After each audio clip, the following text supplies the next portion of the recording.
Indo para Gálatas 5, se a divisa está falando da Epístola de João. Por quê?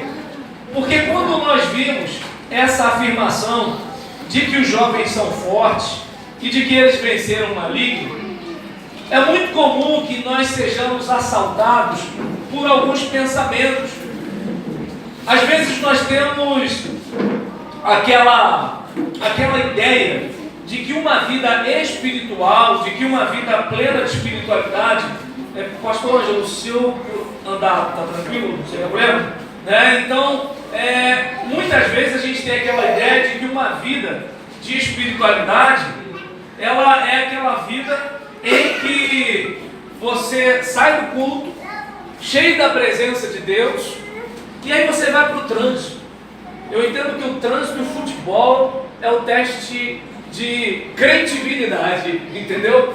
Porque no futebol e no trânsito é difícil ter máscara, gente, é difícil. A gente de repente até tenta, ou amar, né? Mas aí, foi mal, irmão, tá na bênção, né? Então, a gente, infelizmente, tem essa inclinação. Nós, como diz Paulo, em nós, isto é, na nossa carne, não habita bem algum. Existe um momento em que os discípulos estão com Jesus e vem a transfiguração e falam: vamos fazer uma tenda aqui. Jesus, Moisés, Elias, nós estamos sentindo a presença de Deus, estamos naquela alegria, como dizia aquela música do Marco Aurélio, não sei se a igreja subiu, se o céu desceu, e aí aquela coisa maravilhosa, só que Jesus falou assim: não, a gente tem que descer. E quando chega lá embaixo, tem um pai que está com o filho com problemas sérios espirituais, e aí nisso Jesus vai lá e ajuda aquela pessoa. Por quê? Porque sal no saleiro é uma coisa, agora sal para temperar o mundo, para conservar onde a podridão pode se manifestar, é um pouco mais complicado.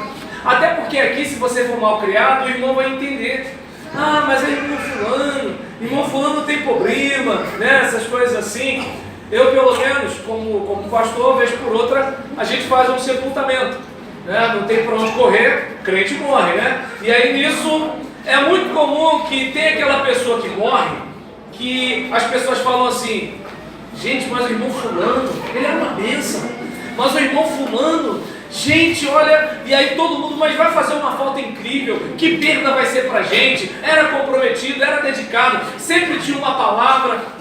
Mas tem aquele outro enterro, daquele irmão que, assim, a gente tem que falar uma coisa boa, né? E isso, não dá pra falar mal do defunto. Aí você chega lá, aí você fica assim: meu Deus, me dá uma coisa boa pra falar do irmão fulano. Porque tem aquele irmão que é batizado na água, mas tem aquele irmão que é batizado no limão, né? E aí nisso, aí você vai, aí você fica: Senhor, me ilumina, revela, né? Me dá aqui uma palavra, porque eu não posso falar nada para machucar ninguém, já está todo mundo sofrendo. E aí você chega e fala: olha, irmão fulano era uma bênção, tinha seus problemas. Então, aí você já sabe que assim, não era bem aquela bênção, né? Então, a gente na igreja está acostumado a lidar com algumas situações assim, né? Tem aquela pessoa que é um pouco perturbadinha, tem aquela que gosta de arrumar um tumulto, tem aquela que tem pouca paciência, né? Tem aquele estrelinha que só gosta do culto cheio, do domingo à noite, esses negócios assim. Então, mas a gente vai relevando, é igreja. Lá fora não, filho. Lá fora não. Lá fora, o patrão manda embora, o professor reprova, tá entendendo? Lá fora é outra situação. Lá fora a gente paga a sugestão, leva um tapa na cara. Então, lá fora é outra coisa. Na igreja, a gente contorna, ninguém quer perder ninguém, né? O irmão é problemático, vai embora, aí vai um grupo visitar para trazer o problemático de volta. Só igreja mesmo, gente. Entendeu? Então, igreja é assim, né? As pessoas, elas têm defeitos, todos estão passando por um processo de manutenção. É muito comum que alguém fale do camarada que está chegando por causa de bebida ou de cigarro, mas as pessoas não param para perceber que às vezes tem aquele camarada da fofoca que está há 30 anos lá e ainda não conseguiu vencer a fofoca, né? Então, ou seja, está todo mundo lutando, está todo mundo no processo. E aí tem aquele momento do louvor, tem aquele momento do culto, tem aquele congresso, aquela conferência, aquela vigília, que a gente está ali como assim, seria tão bom se a vida fosse só isso aqui. Mas não é não, filho, não é não. Entendeu? Tem mais coisas para acontecer. Às vezes a reunião depois do culto, né, já esvazia um pouco do azeite que estava enchendo a gente. Às vezes, de repente, alguém que não entendeu bem o que eu falei, vai me parar na porta e falar assim: como assim, pastor? Eu não entendi aquele negócio. Não é que não entendeu, a pessoa está querendo arrumar um barraco, entendeu? E aí, nesse caso, é comum que algumas coisas aconteçam.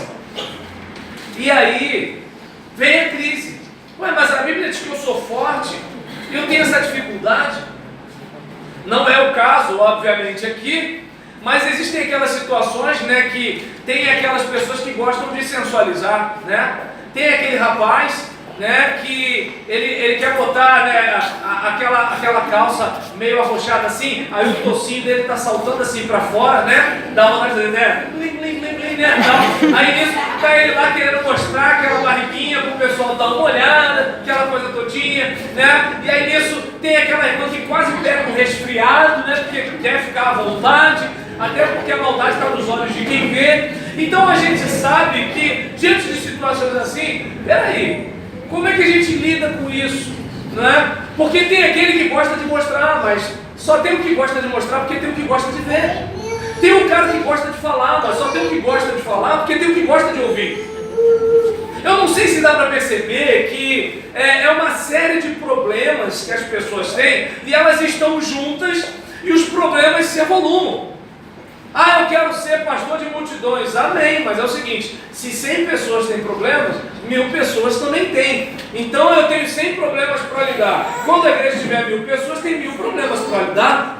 Né? Então, às vezes a gente está assim: Senhor, enche a nossa igreja. Tá legal. Vai vir um que está com o carrapicho da droga, o outro está com o carrapicho da bebida, o outro está com o carrapicho da fofoca, o outro está com o carrapicho, né, da sensualização, o outro está com o carrapicho, né, da homossexualidade, o outro está com o carrapicho de alguma coisa. Cada um está vindo com algo que a Bíblia condena.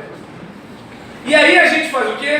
A gente aceita determinados tipos de pecado e a gente condena determinados tipos de pecado. Quando todos os pecados ofendem a Deus, todos os pecados entristecem o coração de Deus.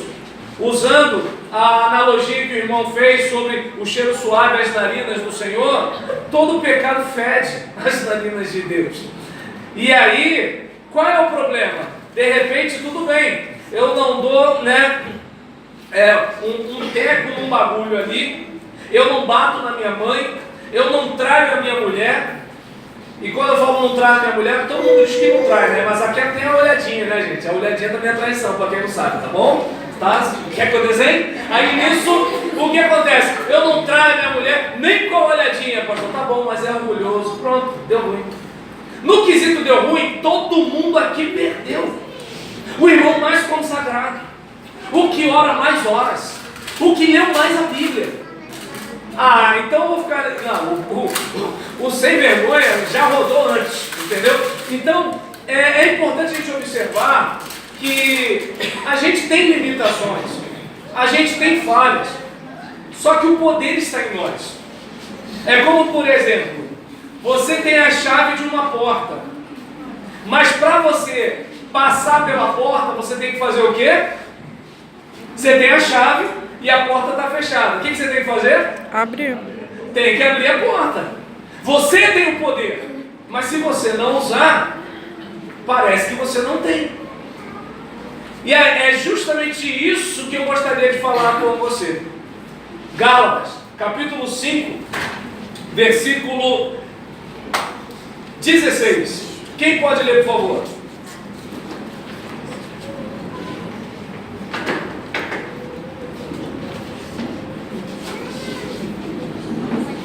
Tá bom, eu leio. Por isso digo, vivam pelo Espírito e de modo nenhum satisfarão os desejos da carne. Então a gente percebe que a gente tem que criar determinados hábitos. Tem que criar determinados hábitos. A gente tem que começar a fazer algumas coisas. a gente precisa deixar de fazer algumas coisas. E a gente precisa fazer e deixar de fazer por meio de uma atitude. Olhando aí no cronômetro, já tem quantos minutos aí, Cláudio? 10. 10 minutos tá de bom tamanho, né, gente? E aí nisso, em relação a esse contexto, por que eu falei da atitude? Porque você pode estar numa reunião de oração e não estar no Espírito. Você pode estar pregando e não estar no Espírito. Você pode estar cantando e não estar no Espírito. E se eu fizer assim? Também não está no Espírito. Porque estar no Espírito tem a ver com você estar em conformidade com o que o Espírito quer. E não necessariamente com um ritual ou uma determinada prática, mas com uma atitude de coração. E aí, eu não sei se você percebe que muitas vezes nós pegamos o quê? A prática. Não, se fulano, ele orou, começando, Deus de Abraão, Isaac e Jacó, né? E aí, nesse caso, depois me marca, por favor. Obrigado a ele. E aí, nesse caso, Roberlange Leão, palavra simples. E aí, diante dessa situação, eu não sei se você consegue observar que às vezes a gente acha que é só fazer isso e funciona. Se eu ler a Bíblia 10 vezes vai funcionar, não é bem assim não. O pessoal que mandou Jesus para a cruz eram os doutores em Deus, não vamos esquecer disso. As pessoas que receberam o Evangelho eram os publicanos e pecadores. Os bonzinhos não receberam Jesus não. Então é importante você reparar que a prática religiosa sozinha não resolve. De repente, eu estou emocionado com a melodia da música. Por exemplo, o meu filho, ele gosta de ouvir aquelas músicas infantis. É um tal, né, de a roda do ônibus roda, né, pela cidade, né, e aí nisso a Dona Aranha é desobediente e a gente fica nesse negócio lá. Só que às vezes tem música que de acordo com o tom ou de acordo com a imagem, ele chora. Então muitas vezes, né, desculpa se eu falar alguma besteira, tá, professor de música? Mas assim, às vezes, existe uma entonação que mexe com a gente. Às vezes a fala um pouco mais grave, ou a fala um pouco mais aguda, um pouco mais pausada, um pouco mais veloz, mexe com a gente, e a gente está achando que é o Espírito de Deus. Às vezes, né, uma música num tom mais acima, mexe com a gente está achando que é Deus. Só é Deus se eu não estiver me exibindo. Só é Deus se eu não estiver me achando melhor do que você. Só é Deus se for sincero no meu coração. Só é Deus se na hora que eu estiver cantando, eu abro meu coração para Deus e falo assim: Senhor, aqui eu estou mentindo, me perdoa, me ajuda a aproximar a minha palavra da minha conduta. Deu para perceber que a prática sozinha não é nada. Deus não se impressiona com a prática. Pelo amor de Deus. Qual foi a mensagem hoje? O pastor falou que ele pode fazer tudo esculachado, que Deus só quer um coração. Pelo amor de Deus, não faz isso não. Isso não é de Deus. O que eu estou dizendo aqui é que o que estava acontecendo entre os Gálatas é que eles estavam voltando às práticas da lei com aquela ideia de que se eles praticassem os rituais da lei, eles agradariam mais a Deus. É importante lembrar que Deus demonstra o seu amor por nós, de modo que Cristo morreu em nosso favor, sendo nós ainda pecadores. Deus não esperou o irmão parar de fumar maconha para amá-lo. Deus não deixou a irmã deixar de trair o marido para amá-la. Deus não deixou aquele irmão que era um crente nominal, estava dentro da igreja, batizado na igreja, mas não tinha se convertido. Deus não o amou depois que ele se transformou. Deus demonstra o seu amor por nós. Cristo morreu em nosso favor, sendo nós ainda pecadores. Romanos 5:8. E então, não há nada que eu possa fazer para Deus me amar mais. E não há nada que eu faça que Deus me ame menos. Porque pela graça sois salvos. E isso não vem de vós, é dom de Deus, para que ninguém se glorie. E aí é importante a gente olhar para isso e verificar que eu preciso melhorar, não para ser filho, eu preciso melhorar porque eu sou filho. Entende?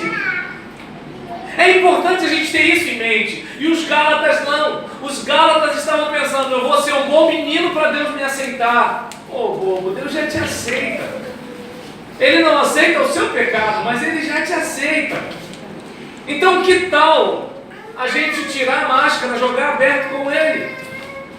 E aí nisso, sempre que passar na frente da câmera, dá um sorriso pra câmera, tá bom? Aí eu só não respondo no que vão comentar depois. Mas em relação a isso, tá dando para entender? Eu e você somos fortes, sim. Eu e você vencemos o maligno, sim. Mas se a gente não rodar a chave, a gente não abre a porta. É aí que está a questão. O poder que ressuscitou Jesus Cristo dos mortos está em você. Mas o mesmo apóstolo na carta aos Efésios, ele fala o quê? Desperta do que dormes, levanta-te dentre os mortos. Ou seja, ele está falando para pessoas que um dia esteve morto. Opa, peraí, a concordância foi terrível agora, né? E aí nisso, falei com muito mais pobreza de linguagem do que o Adélio, né? E aí nesse caso, em relação a essa situação, aquele pessoal ali era o pessoal que estava morto em seus delitos e pecados. Mas Deus, rico em misericórdia, com tão grande amor com que os amou, lhes deu vida juntamente com Cristo. E aí essas pessoas que ressuscitaram com Cristo e foram assentadas nos lugares celestiais, nas regiões celestiais em Cristo Jesus, ou seja, agora eles não estão mais descansando como quem está numa cadeira isométrica. Não, eles estão descansando, assentados, relaxados. Eles não estão mais fazendo esforço, porque eles estão descansando naquilo que Cristo fez.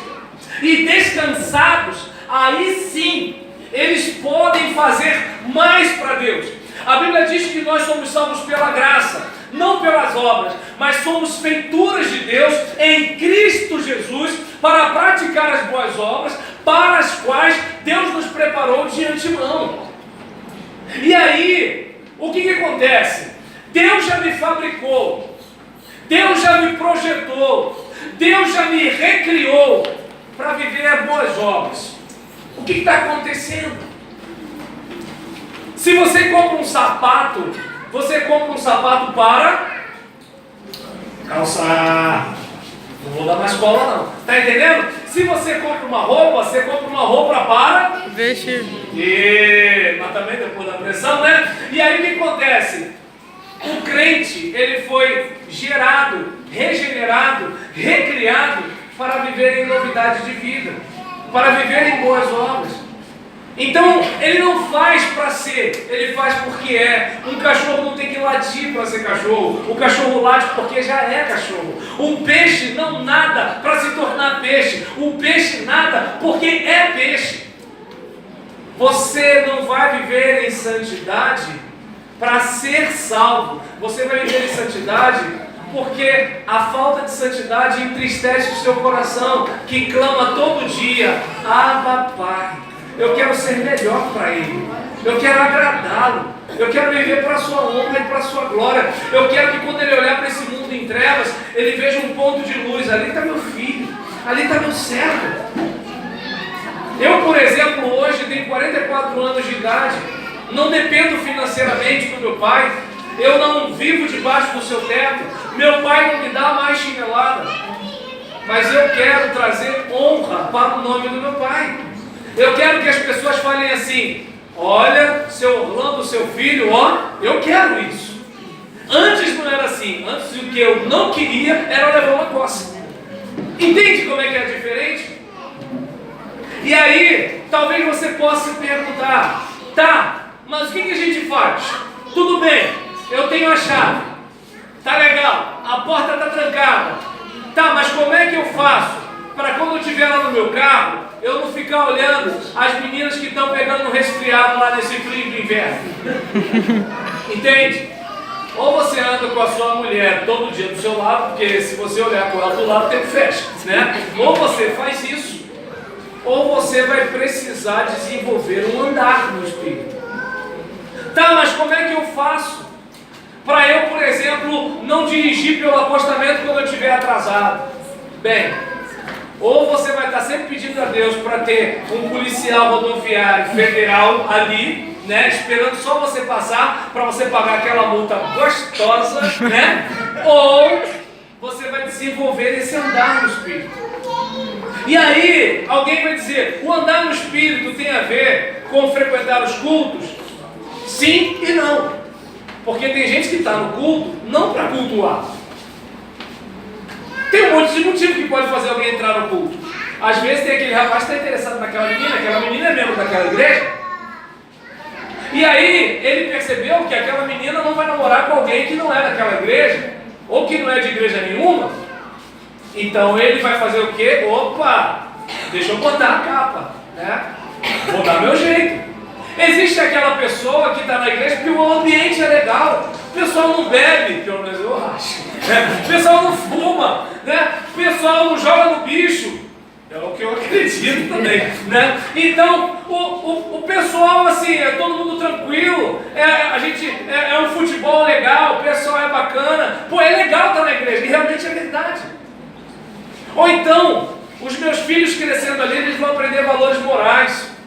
Vão aprender que devem obedecer ao pai e à mãe, não devem mentir. E realmente, olha quanta coisa a igreja tem de vantagem para a vida do indivíduo. Seria bom que os políticos que querem acabar com a igreja, eles percebessem, né? Que se não fosse a igreja, o trabalho deles seria muito mais complicado. Mas, né, voltando para cá, diante desse quadro, eu não sei se dá para perceber que muitos são os motivos para a gente gostar de estar na igreja. Só que o mais importante é viver a nova vida. E a prática religiosa sozinha não faz isso. A prática religiosa significa o quê? Eu gosto de cantar. Mas onde eu vou ter oportunidade para cantar?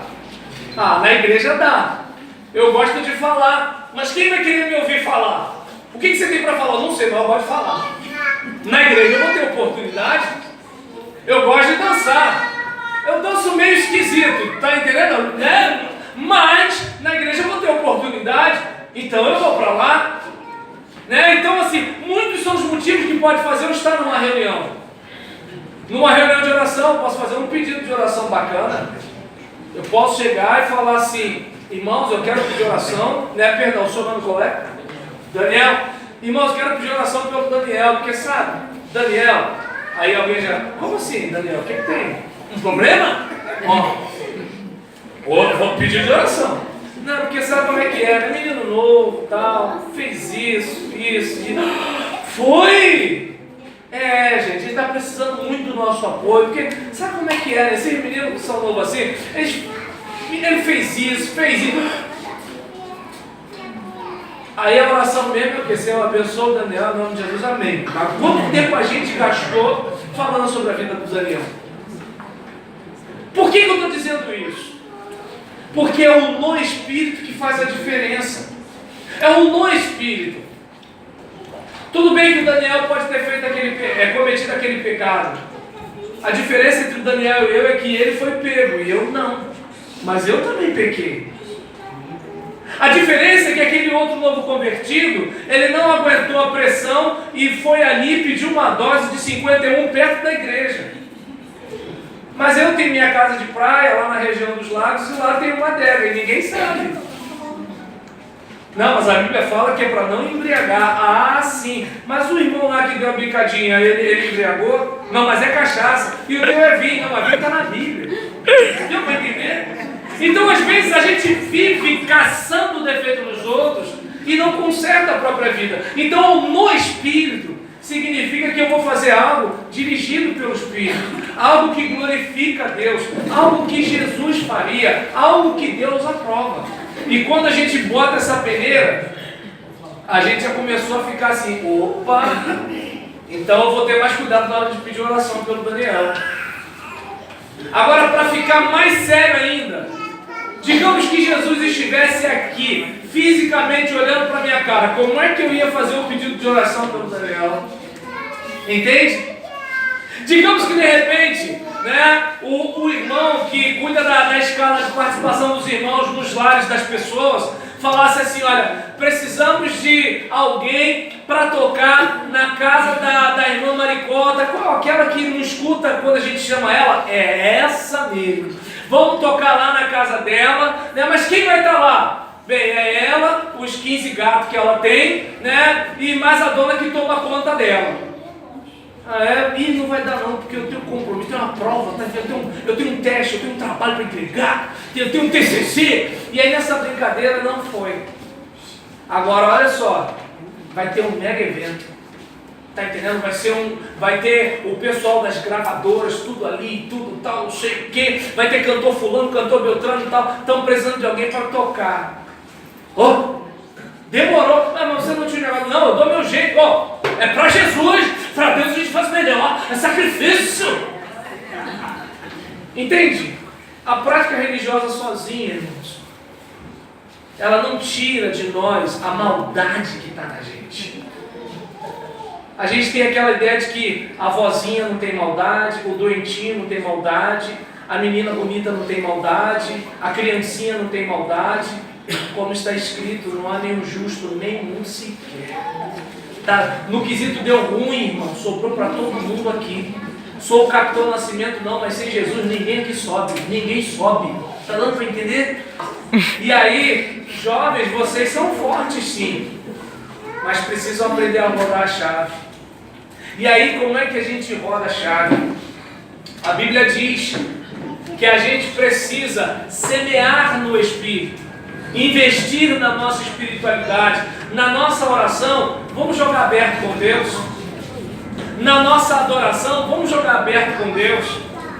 Na nossa leitura, vamos jogar aberto com Deus. Na hora da pregação, vamos jogar aberto com Deus.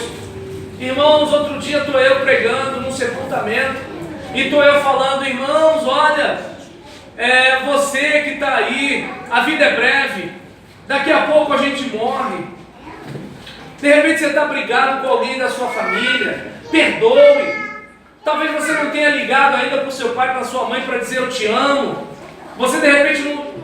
Aí sabe, enquanto eu estou pregando, pastor, enquanto eu estou pregando, veio aquilo assim na minha cabeça: mas você brigou com a sua esposa hoje, saiu o bicudo de lá e está aqui pregando para os outros amar, marido, mulher, não sei o que lá, né? Desculpa, gente, eu brigo com a minha esposa, tá? E aí nesse caso, você liga para o seu pai toda semana, é verdade? E aí você vai murchando, sabe por quê? Porque a palavra passou por você, mas ela não ficou em você. O milagre passou por você e alcançou pessoas, mas você mesmo não comeu nem bebeu dele. Estou falando de mim, não sei você. Deu para entender? Então é importante eu e você perceber: estou eu lá pregando, fazendo o meu trabalho pastoral, e enquanto eu estava lá, eu estava aparentando uma coisa que eu não estava sendo. Até porque o que vão pensar de mim se souberem que eu sou humano? E é tão interessante, né? A gente tem uma preocupação dos outros julgar a gente, mas quem julga a gente comete os mesmos pecados que a gente, se não cometem pior. Porque a questão, irmão, não é se a gente comete ou não, a questão é se a gente foi pego. Às vezes o irmão que está falando do outro fez a mesma coisa ou fez pior, mas como ele não foi pego, a gente tem que manter a pureza da igreja. Entende? É interessante isso. E aí o apóstolo, ele dá essa dica: olha, façam o seguinte, que vocês estejam caminhando no Espírito, para vocês não satisfazerem os maus desejos da carne. Quais são esses desejos da carne? E aí tem os pecados religiosos, como feitiçaria, como idolatria. A feitiçaria é como a gente fingir que Deus está fazendo o que Deus não está fazendo. A gente querer mexer no sagrado como se a gente tivesse esse poder. A idolatria é a gente adorar as coisas. De repente eu adoro cantar na igreja cheia. De repente eu adoro pregar, né, em igreja grande. De repente eu adoro o meu título ministerial. De repente eu adoro a minha namorada. De repente eu adoro o meu salário. De repente eu adoro, né, aquele sanduíche que assim, eu não abro mão dele para nada. Jejum, pô, logo agora, início do mês que eu recebi meu pagamento, lá pro final do mês eu faço, pastor. Então eu não sei se dá para perceber que a gente tem isso. Idolatria pode ser qualquer coisa. A gente também tem quais os pecados? Pecados de relacionamentos, inimizades, inveja, ódio. Não, mas o crente não odeia. Ai, irmão, quer ver uma coisa? Olha o Facebook do pessoal nesse período que a gente está aí de política. Aí o irmão que é um crente que quer votar no PT, por exemplo, o pessoal do PSDB, que é crente também, não critica o partido ou a ideologia do partido. Ele diz que o irmão não é crente, ele diz que o irmão é burro, ele diz que o irmão é não sei o que lá. Aí o do lado de cá, quando vê que o outro, o irmão é coxinha, o irmão é não sei o que, o irmão é não sei o que lá. Isso é inimizade, gente. Quer ver uma coisa interessante? É como, por exemplo, perdão, o nome da irmã? Fabiana. A Fabiana dirige um trabalho, mas eu queria dirigir o trabalho que a Fabiana dirige. E aí o que acontece? Eu dificulto o trabalho da Fabiana. Gente, todo mundo aqui 5 horas. Pô, 5 horas, mas 5 horas é um horário que, pô, daqui a pouco é a hora do culto, tal, não sei o quê. Né, fulano? Tá, até o dia que a Fabiana desiste e eu entro. E aí, se a Fabiana ficar com mágoa, a Fabiana vai fazer a mesma coisa. Só que todo mundo está, como diz o nosso pensador cristão, cabo da Ciolo, para a honra e glória do Senhor Jesus. Entende? É importante que a gente pare para pensar, né, como um salmista que fala: sonda, meu Deus, conhece o meu coração, prova-me os pensamentos e vê se há em mim algum caminho mau e guia-me pelo caminho eterno. A energia que eu vou gastar tomando conta da sua vida, eu tomo conta da minha e melhoro. Então, aí você tem os pecados religiosos, pecados de relacionamento e os pecados contra si mesmo. A gente tem a glutonaria, né? O crente não bebe nem fuma, mas come que só a lasqueira. Entende? O cara está com diabetes, mas ele se enche de doce. O colesterol está alto, mas ele se enche de fritura. E aí nisso, quando passa mal, por quê, ó Pai? Eu não sei porque está acontecendo comigo, pastor, ora por mim, porque o diabo está furioso. Aí eu vou para a reunião do milagre, ô miserável. Não é milagre não, é semeadura. Milagre é quando você não pode fazer nada e depende de Deus. Quando você pode fazer alguma coisa, não é milagre, é você que planta. É você que planta. E aí a caminhada é essa.